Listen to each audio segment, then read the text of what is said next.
Hello everyone, welcome back to online video classes by Konnur English Medium School. In my last session, we discussed the first lesson from part 1 of your English textbook, which is A Wrong Man in Workers' Paradise, a short story written by Rabindranath Tagore. I hope you all enjoyed this story. It's an interesting story and it carries a very beautiful message as well. Now, in this session, we are going to discuss some of the most common questions coming out of this lesson. After we do the questions part, we will look at some vocabulary, we will look at some language related concepts from this lesson. Alright, let's start then. So, these are some of the most commonly asked questions from this lesson. As you can see, the first question is, what does the line, "the man never believed in mere utility" mean? Yes, that's the question. So, I'm sure you will recognize this line from the textbook. You will recognize it from the lesson. The man never believed in mere utility. That's how Rabindranath Tagore begins this short story actually. So, the question is, what does it mean when we say the man never believed in mere utility? We all talked about utility, yes, which is actually usefulness of something. In the last session we talked about what useful work is to different people. What does it mean to different people? For this man, what was the useful work? Yes, drawing pictures, making sculpture, or expressing something in the art form. That was what for him useful work was. Okay, so but he did not believe in mere utility. Mere means only, only the purposefulness of something. He did not believe in that. What does that mean? That's the question.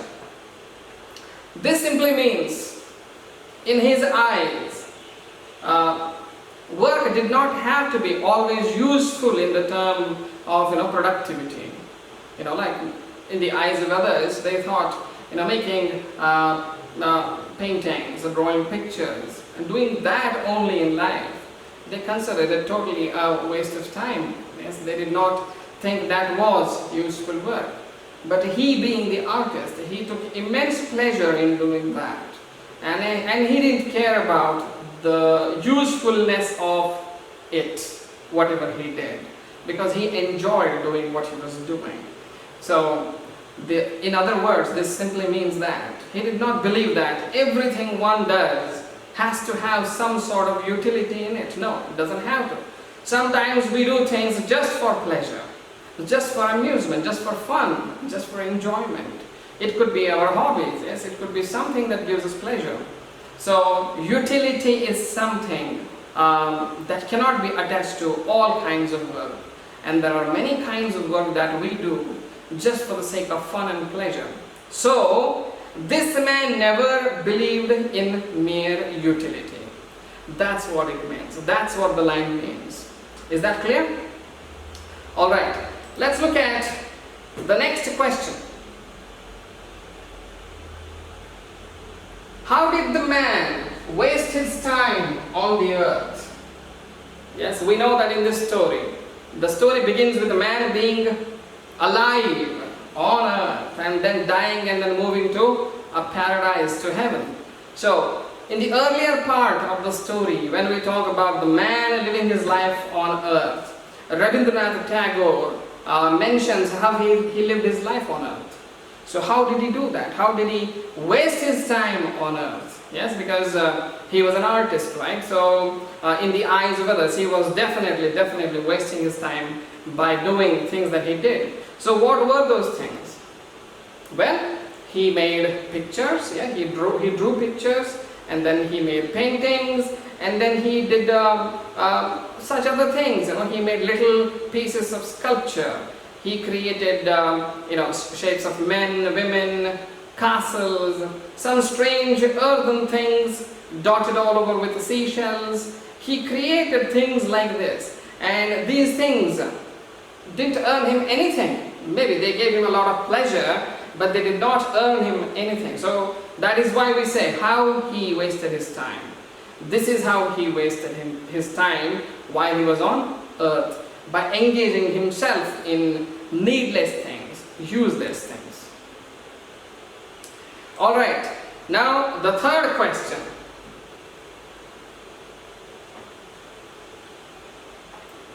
Why did the man not fit in with the scheme of things in workers' paradise? Why did the man not fit in with the scheme of things in workers' paradise? Now, we did talk about what scheme of things referred to when we talked about it in this context, in the context of the story. Scheme of things in workers' paradise is basically how things worked in workers' paradise, how people spent their time in workers' paradise. What was considered normal in workers' paradise? What was it? Of course, work. Working all the time, not wasting time, not stopping by anywhere, not doing anything that was considered useless or did not have utility in the eyes of the people, the workers in the workers' paradise. So in such a situation, in such an atmosphere, this man who was an artist, who spent his time on earth, he wasted his time on earth by indulging himself in mad whims, by doing strange things that earned him nothing. So when he went to that paradise, how did he spend his time there? He did not fit in with the scheme of things there. He could not adapt to the environment of the workers' paradise because he could not find anyone who was like him there. Nobody was like him there. He just lounged absently in the streets.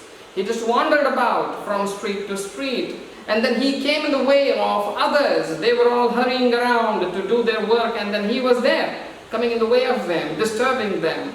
They sometimes shouted at him, asked him to step aside.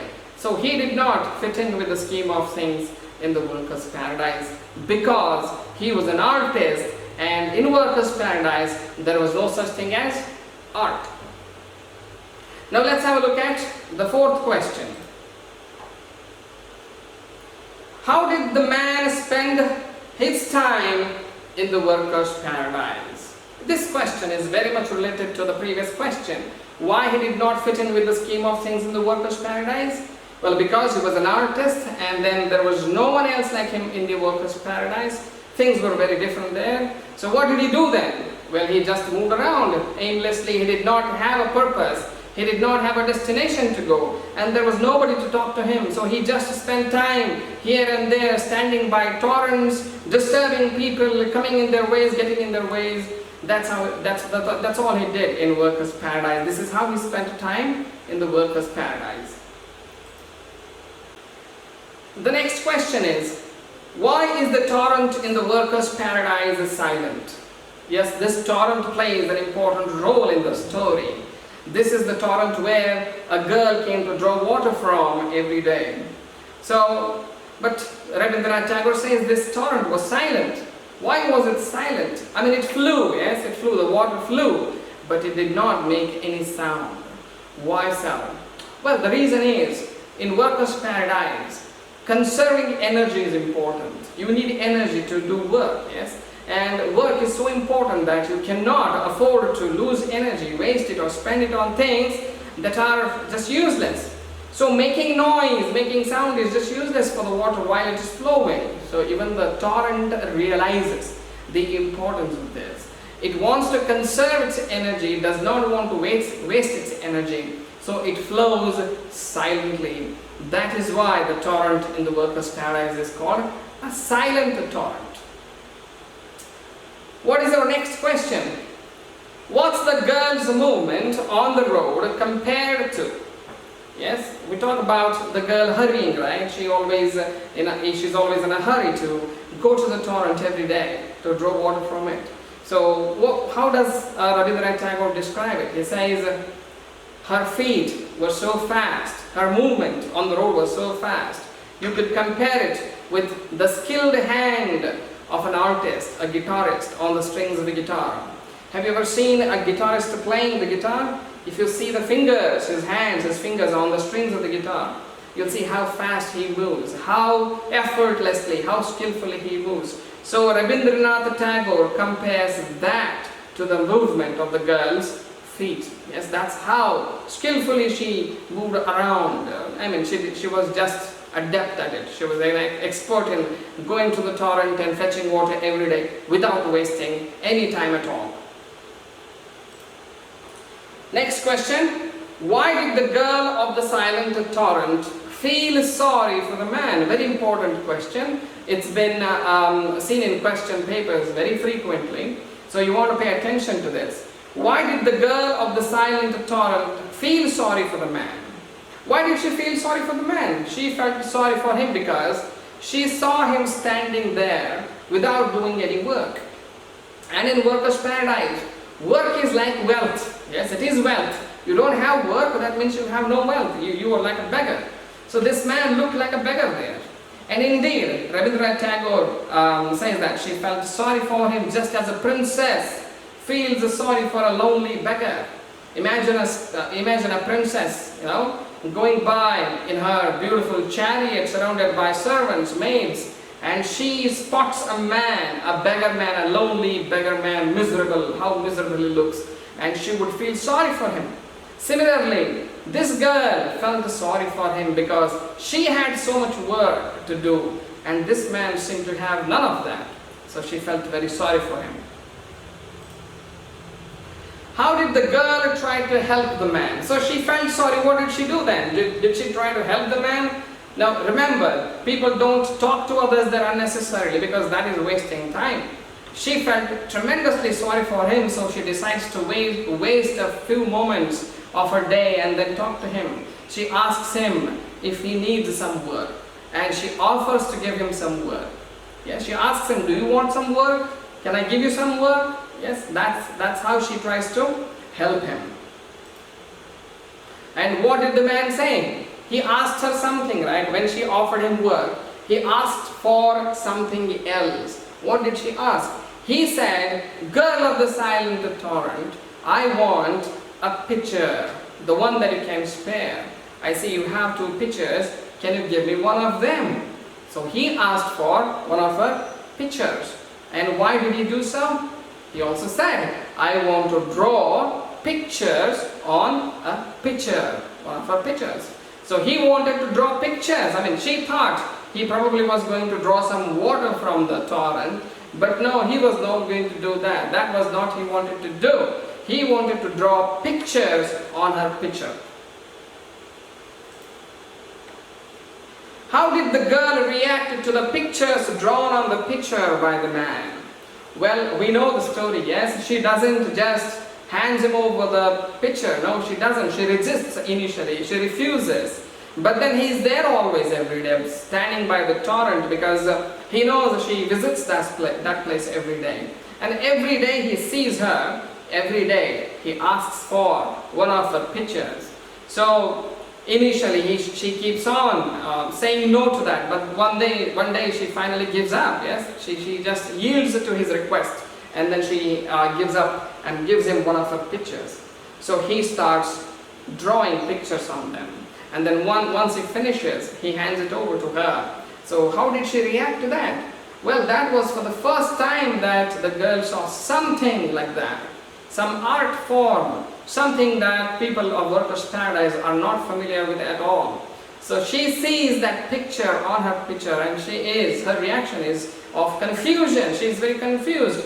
She sees line after line filled with colors, some strange patterns. Although they are attractive, those patterns, those lines and colors, they are attractive, but she doesn't know what they mean. So she asks him, what do these lines mean? That's how she reacts. What did the girl do with the painted picture? So after that, she takes the picture home. Yes, she takes it with her, and at night she tries to scan it under the light. Yes, and she's very careful. She doesn't want the people in her family, in her house, to watch her and find out that she is wasting time looking at some strange things. So she's very careful.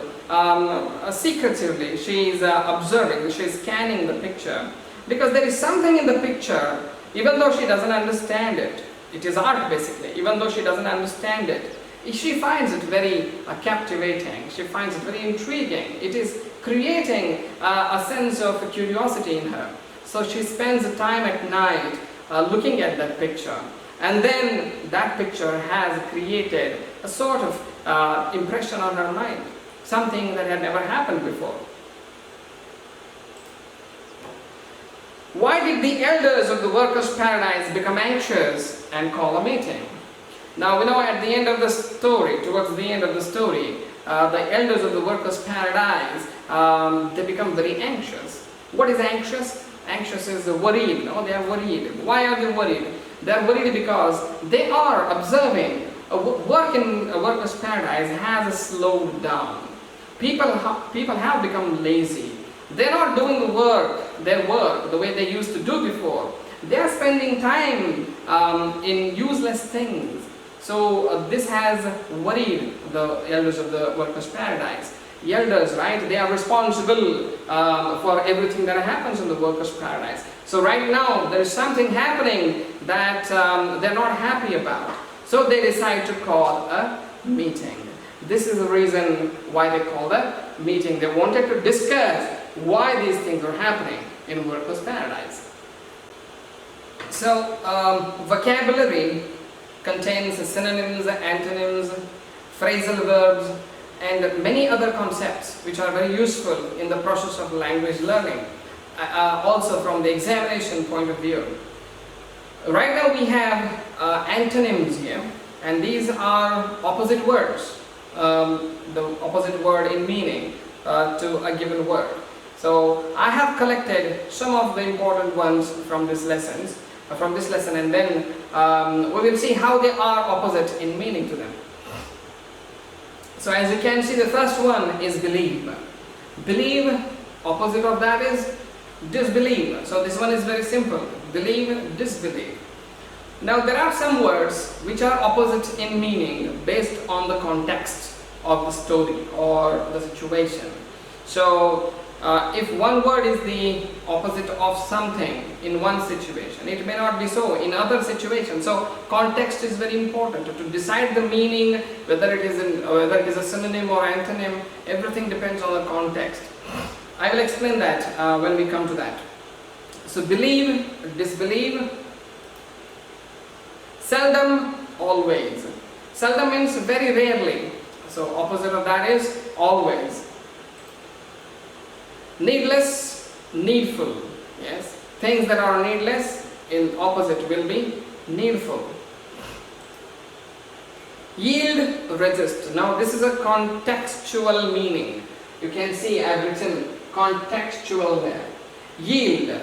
Yield means accepting defeat here in this context. Yes, the girl, she initially refused to give the artist one of her pictures. She went on refusing actually.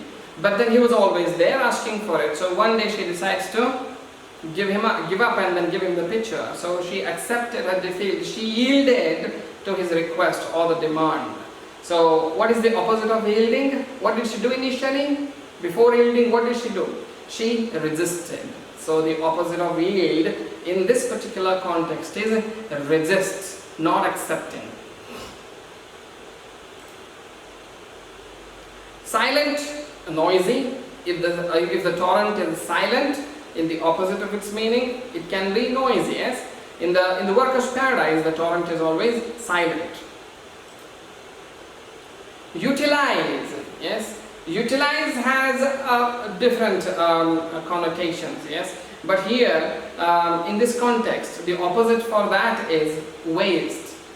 If you utilize your time, that means you make good use of it. Yes. You can waste it as well, like this artist did. So he is not unutilizing it, he is wasting it. I mean, he is not making use at all in the sense that he is wasting it. So waste is the contextual meaning, the opposite meaning for utilize here. Okay. So if you see contextual in the red mentioned below it, that means the meaning is applicable in this context. In other context, it could be something else. It could be unutilized in some other context. Rapid, slow. Her movement was rapid. The girl's movement was rapid. The opposite of that would be the movement was slow. So opposite words. Inquisitive is curious. If somebody is inquisitive, they are curious, but there is some interesting sense to it, you know. When you are inquisitive, you are curious in an annoying way, you know.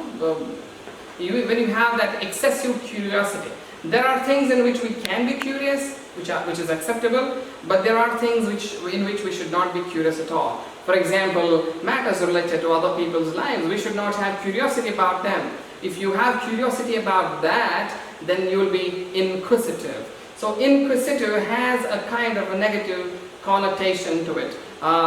People will not approve it, that kind of curiosity.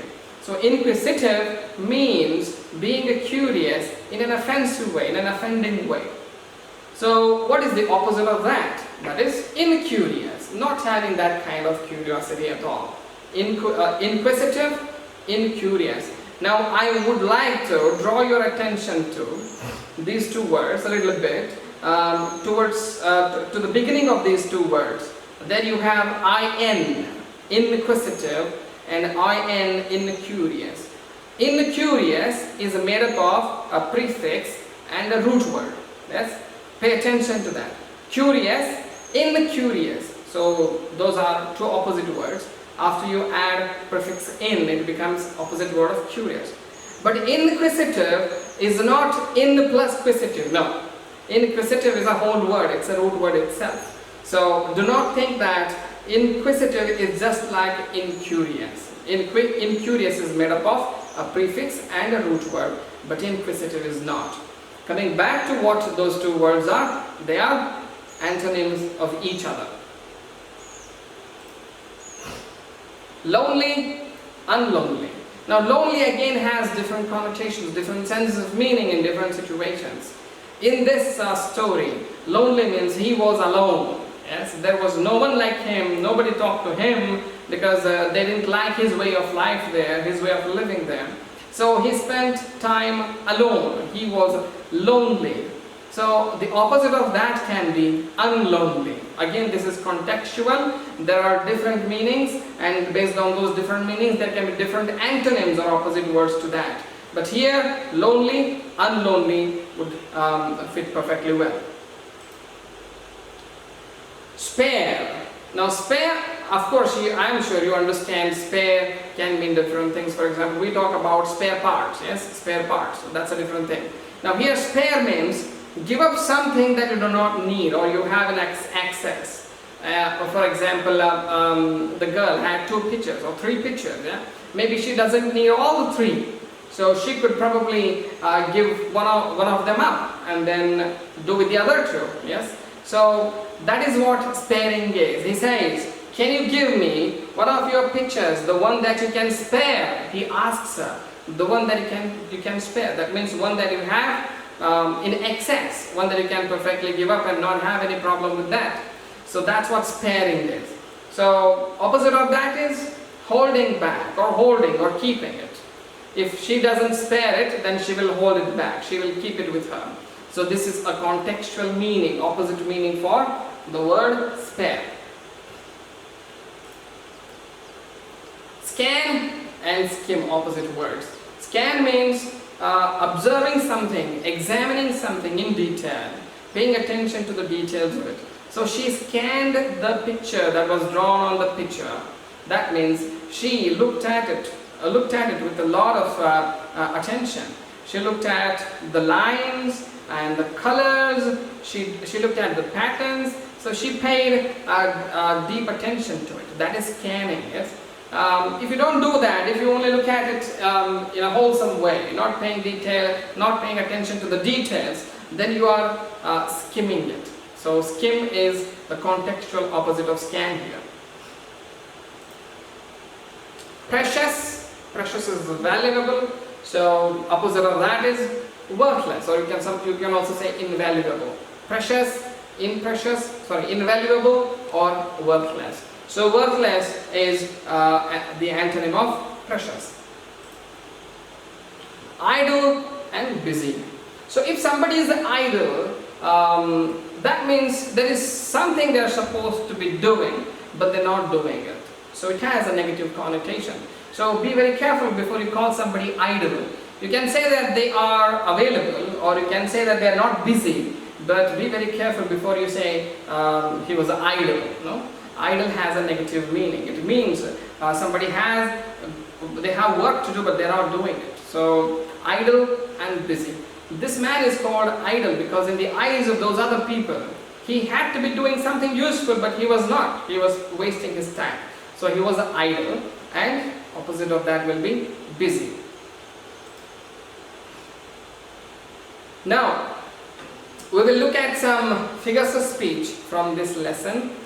Figures of speech are part of the language learning concept, so they are very important. Figures of speech play a crucial role in your expressiveness, or how well you can express your thoughts in a language. So we see figures of speech in all languages. They are not just exclusive to English language. We have figures of speech in Kannada, we have figures of speech in other languages too.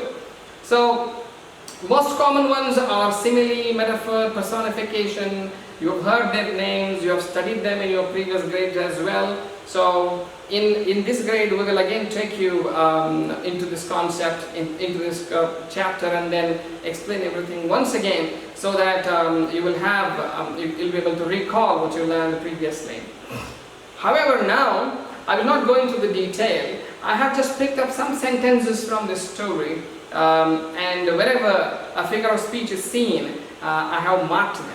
So we will just have a look at them, and then later in some other session we will go into the details of figures of speech.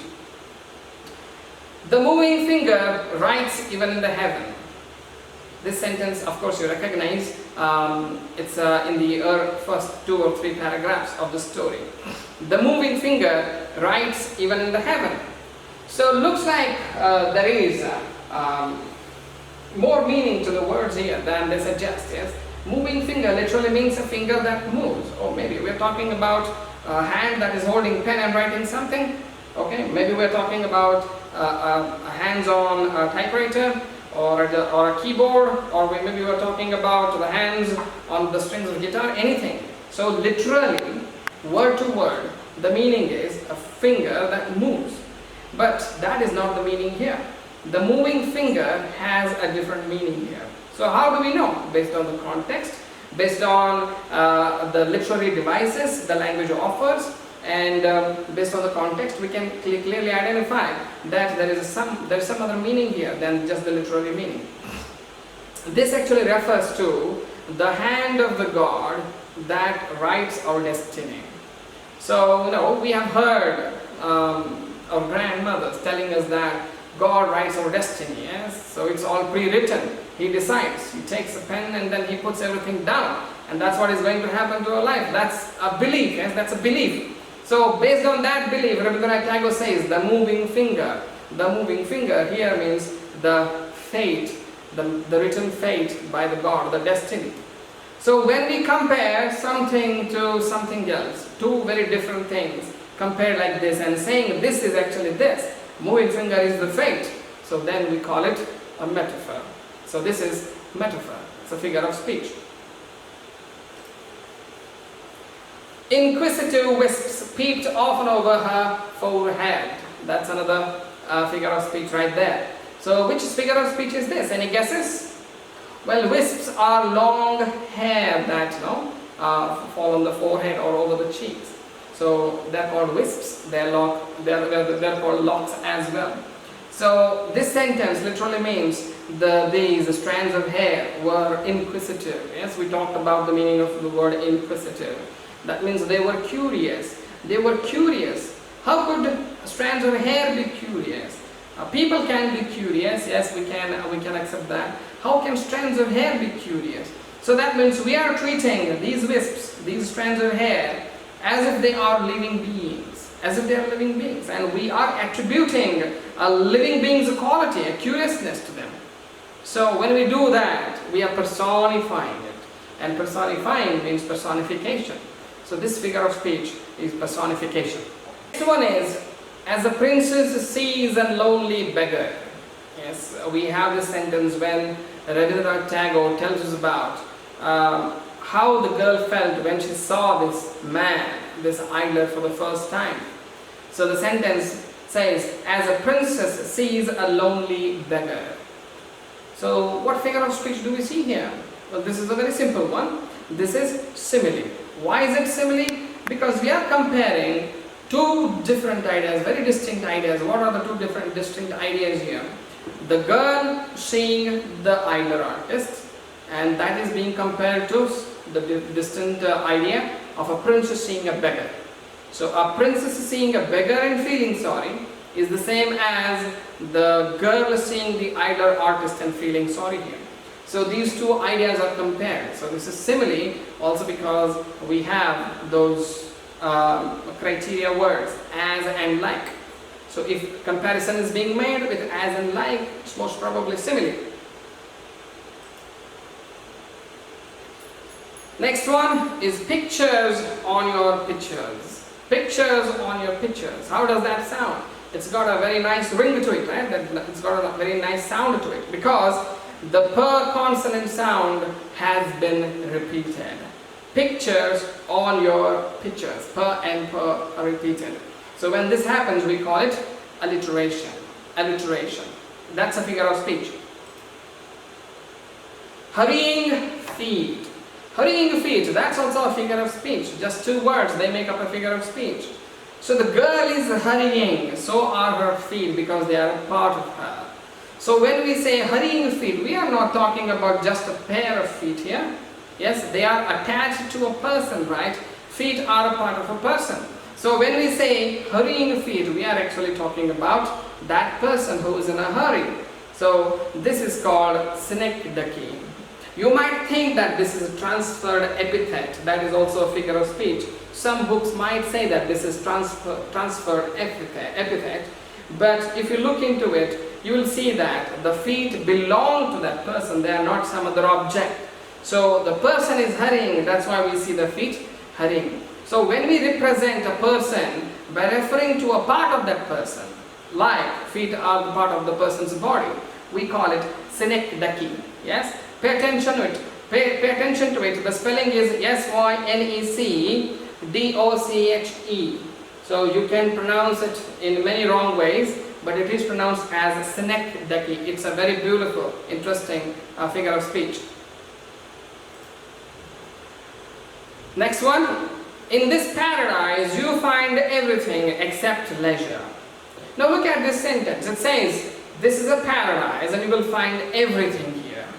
And then it says, except leisure. What is leisure? Leisure is free time. So when you are saying you will find everything, and then you say you don't find freedom, you don't find free time. So that means it is contradicting itself. The statement is self-contradictory. You say everything is available and you say this is not available, this is not available, this is not available. So you just said everything is available. So that means you are contradicting. You are just nullifying what you just said.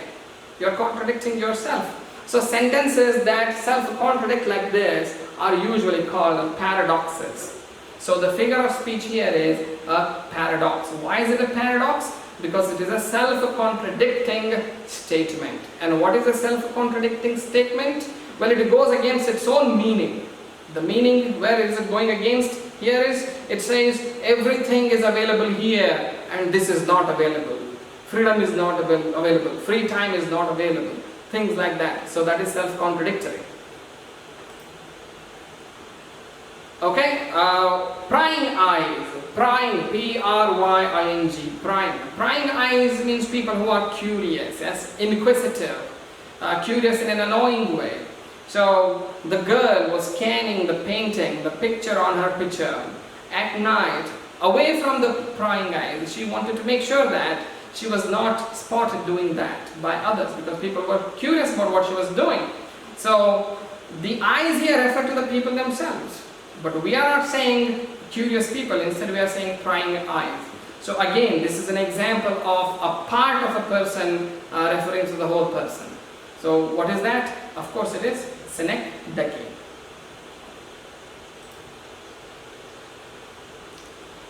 Now we will come back to some more vocabulary related ideas here. we will look at some phrasal verbs, and these are, this is a list of phrasal verbs given in your textbook itself, so we will have a look at them. The first phrasal verb is run away. Now remember, phrasal verbs are combination of verb and adverb or verb and preposition. The idea here is you won't get the literal meaning of the words running and away. Yeah? And so there are other words here like that. We will have a look at them, and then I'll show you why they are called phrasal verbs. Now, run away has the meaning of escape. Yeah? Escape. So instead of escape, you can say run away, but you can't say just run. The word away gives it that meaning. It makes it to mean escape. We cannot run away from our duties. This is an example I have written for you. We cannot run away from our duties and responsibilities. So we cannot escape from our duties and responsibilities. We have to ensure that we perform our duties and take care of our responsibilities. So run away means to escape. So you can use it in the past tense, and you can say ran away. You can use it in the progressive tenses. You can say running away. So all different combinations are possible. So the next one is run down. The previous one was very obvious, run away, no? It sounded like escaping, yes. But look at this one. Run down means to lose power or to stop working. So you see that it's not the literal meaning of the words run and down. So run and down sounds like running downstairs. Downstairs, yeah, that makes sense. But that is the literal meaning. The meaning here we are referring to is not the literal meaning. It's an idiomatic expression. So it means to lose power or to stop working. Look at the example. If you leave your phone's display on while you're listening to music, the battery will run down and it will switch off. Yes, the phone will switch off.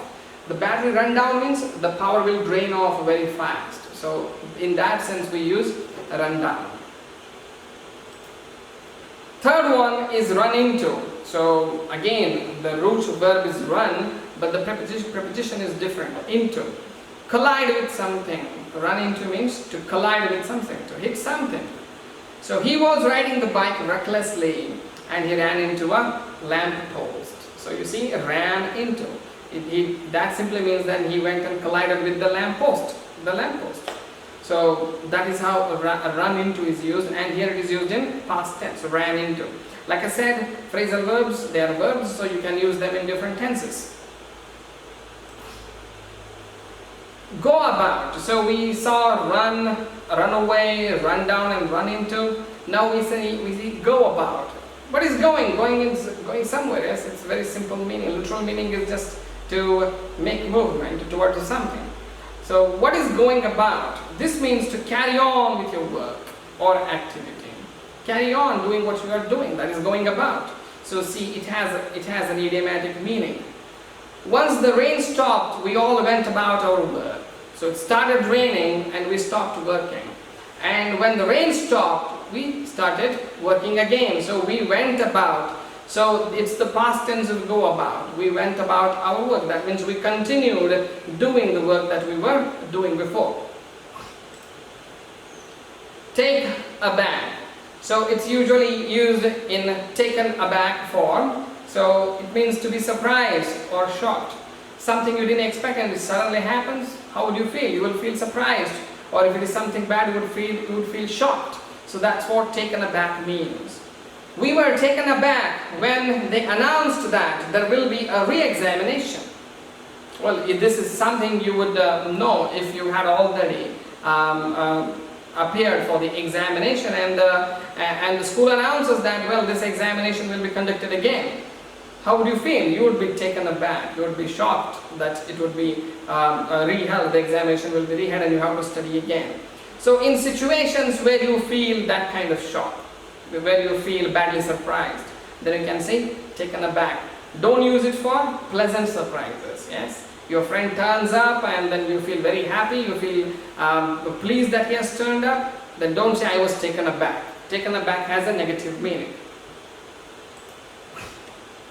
Take off. OFF, off. Yes, take off. The meaning of this phrasal verb is to leave the ground and begin to fly. And what things do that? Planes do that, yes? Aircrafts do that. Birds, insects do that. So we use this for those things. If you look at the example, it becomes clear. The plane caught fire while taking off. Taking off, leave the ground and then fly up into the sky. Start flying into the sky. So while the plane was doing that, it began running on the runway and then it lifted, and at that moment it caught fire. These accidents happen, right? So we can say it caught fire while it was taking off. Taking off is the term used there. It's a phrasal verb. Take on. Another one, using take. Take on simply means to employ someone in a particular position. So he was taken on as the marketing manager. So the company gave him the job. They employed him, they hired him as the marketing manager. So he was taken on as the marketing manager. Run out of, it is usually followed by off. Run out of. What does run out of mean? To use all of something and not have any left.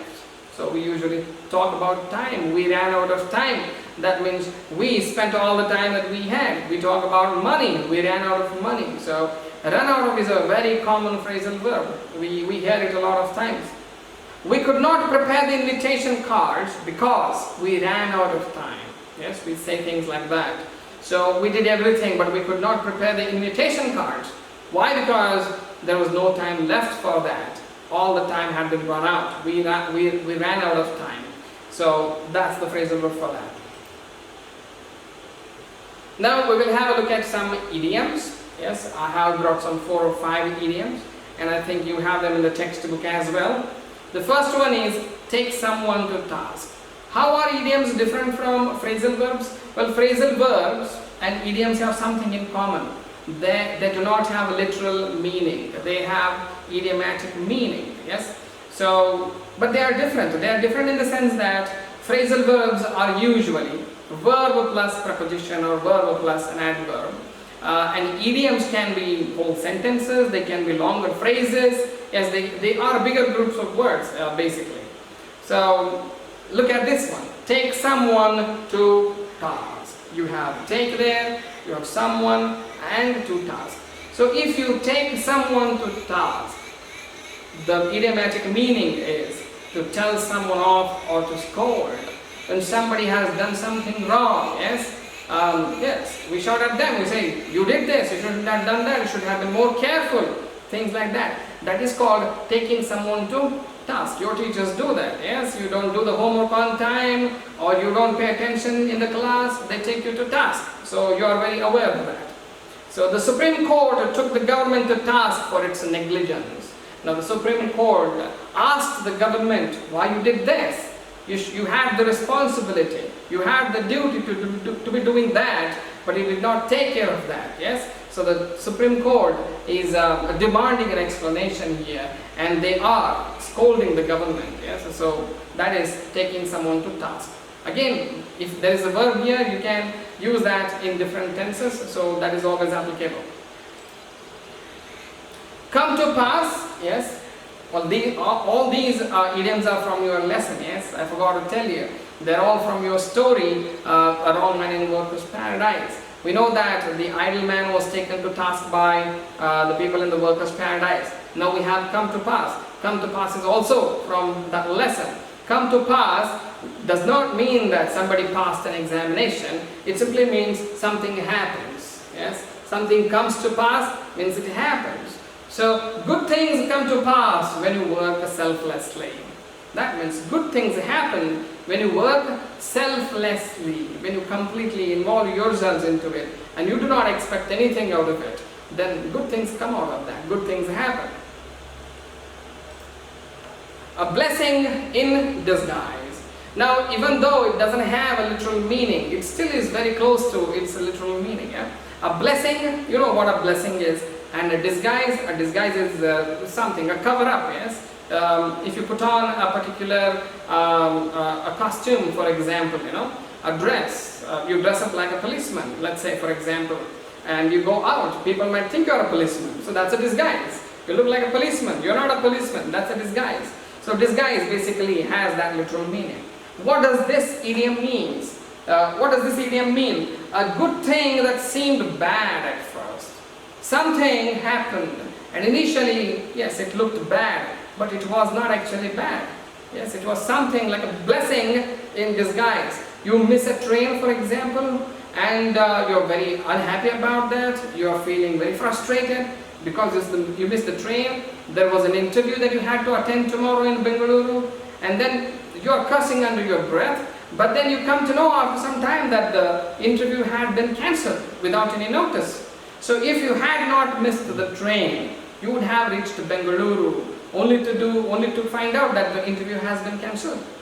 Yes, but you missed the train. Even though it was bad to miss the train initially, it turned out to be a good thing to happen, because it saved you time and as well as the trouble, because there was no interview going to happen tomorrow. That's what I have written in the example too. Call it a day. If you call it a day, it's used like that itself, okay? You don't use it with names of the days. You don't say call it a Monday, call it a Tuesday, call it a Wednesday. No, you say call it a day. Call it a day means you just stop working, yes? You're doing something, you say okay, that's enough for today. Let's wrap up, let's leave. So you call it a day. It doesn't have to be evening, it doesn't have to be night. Any time of the day you can say, we're done for today, let's go. Yeah, we'll call it a day. So that's what call it a day means. Stop working or stop doing some task for the rest of the day. You can come back and do it tomorrow. But for today you are done, and you say, call it a day. So let's call it a day. Today we are done in this session discussing some language related, vocabulary related concepts. We also went through some questions and discuss some answers. As always, if you find something confusing or you need more clarification, you can always reach out. You can call me on my phone. My phone number is right here. You also have with you. It's the same number for WhatsApp too. So you can send me, if you have a question, you can send me on WhatsApp. In the next video session, I'll try to cover that up. We'll have a discussion on that as well. So keep studying, do revise this chapter, try to answer some of the questions which we have not covered in this session, and that's it for today. I'll see you next time.